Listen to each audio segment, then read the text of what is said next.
Hey YouTube, it's Austin. How's it going? Today is my 1 week on tea. This is my 1 week on tea. Yeah, so this is, well, technically, okay, I got my shot last week at 4:30 on a Friday, and now it is almost 4 o'clock on Saturday, so I guess I'm sort of 1 week in 1 day. But anyway, here we are. I feel like I don't have a lot to report. I mean, nobody really does the first week. I got a haircut, so that's about it. But I guess I've just felt this week, it's been a really hard week, not because of the tea necessarily, but because it's been a hard week with my family.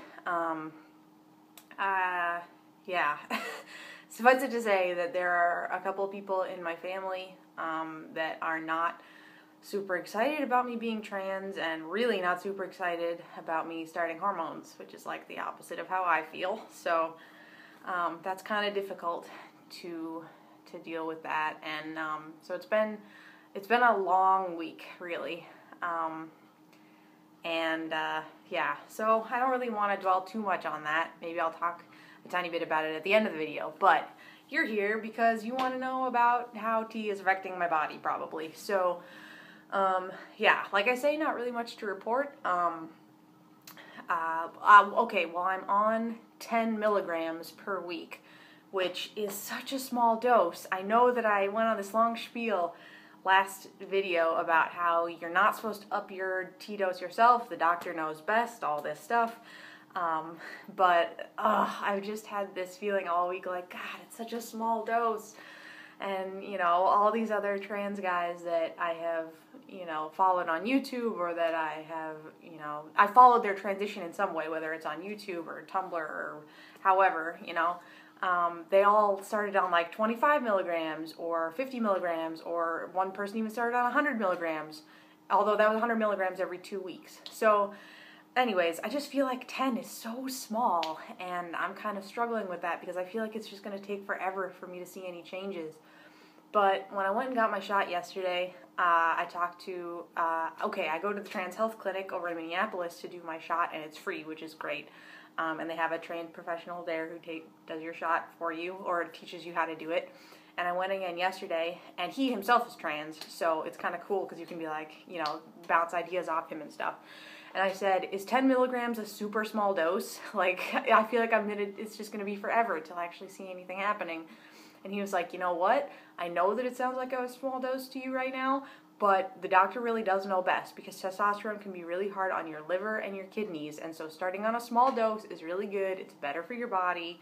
You know, you work up to a larger dose, but, you know, giving your body a chance to get used to it is really the best way to go. So I'm trying to keep that in mind, trying not to be too impatient. It's just like, there was all of this building up to like, yes, I got my prescription, and yes, I got my first shot, and then it's like, oh, and now we wait, which I know it's a pretty normal feeling to be like impatient. And the one thing that I'm really impatient to happen is for my voice to change, just because I have so much trouble with that. I was on the phone at work with somebody the other day, and I was calling somebody about, you know, an overdue bill that they had to pay. I work in accounts receivable, and I said, hi, this is Austin with, you know, my company, and I'm calling about so-and-so invoice. And he said, what's your name? And I said, Austin. And he said, you've got an awfully high voice for an Austin. And I was like, thanks, dude. Way to make me feel worse. But it's fine.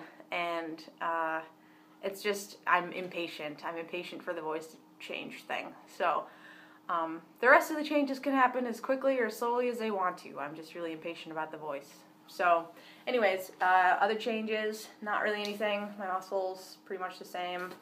Yeah. Oh, somebody's car alarm's going off.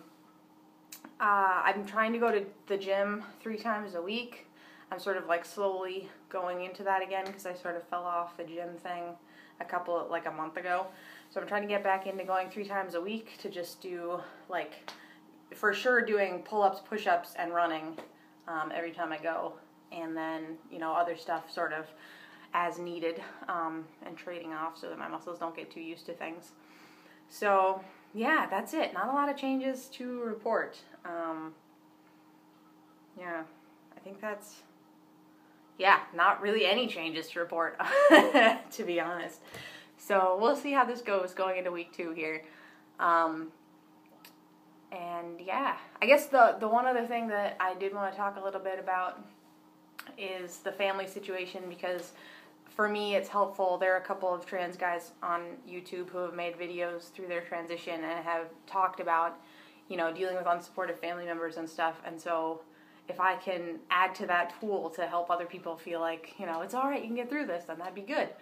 So I guess just the deal with my family is that there's some personal, it's all coming out of like fear, right? It's all coming out of fear of losing me and fear of change, I think, and sort of fear and sorrow together, I think. And so trying to get into somebody else's shoes and be like, yeah, I understand where you're coming from. Not even so much I understand where you're coming from, but I understand your pain. I understand your sorrow and your fear, and I understand those emotions, even if I don't understand necessarily why you feel those things. So just trying to be in other people's shoes and be sensitive to how they feel, but also stand up for yourself. And it's really hard to find that line. It's hard to toe that line between, like, I am walking with you in your pain up to here, and then after that I realize that this is no longer a healthy place for me to be. Like, you're putting me in a really unhealthy place. And so it's hard to walk that line. But the other thing, besides the sort of fear and sorrow and not really knowing how this is going to work, because I don't really know anything about trans people, besides that, there's also the sort of faith-based issue. And my dad's side of my family is, they're pretty religious, and I think a lot of, for some of the members of my family on that side, this is a really difficult issue for them to think about theologically, especially the issue of, like, is being trans saying that God made a mistake in, like, making your sex female, So, like, there's that whole argument to go through. And I don't believe that. I don't believe that God made a mistake. I believe that for my personal understanding and theology of this, going through seminary, you get a lot of stuff and you kind of have to sift through it all. And so I'm still sifting through what I took in seminary. But for me, God didn't make a mistake making me the way I am. God made me the way I am for a reason. But I think there's a difference between saying God made a mistake in making me, and maybe humans made a mistake in thinking that just because I was born with female genitalia meant that I was female. Like, whether or not you believe God can make mistakes, I think the issue here was a human mistake, not on purpose at all, because we are very used to the idea that sex determines gender. But that's not always true, and I think to make somebody hold to their biological sex despite the fact that it isn't them, I think that's a very human mistake to make, to say, no, we want to stick you in this box and you better stay there because that's how we understand people and that's what makes us comfortable. Prioritizing that sort of norm comfort, that social moire comfort over the freedom and love and life of an individual is wrong, theologically wrong. So anyways, that's where I'm kind of at on that, and trying to explain that to my family, who have such a hard time understanding why I would want to change the body that God gave me. And it's just one of those things where I want to go into like full-on theological conversation about this, but I won't, because that would make this video so long.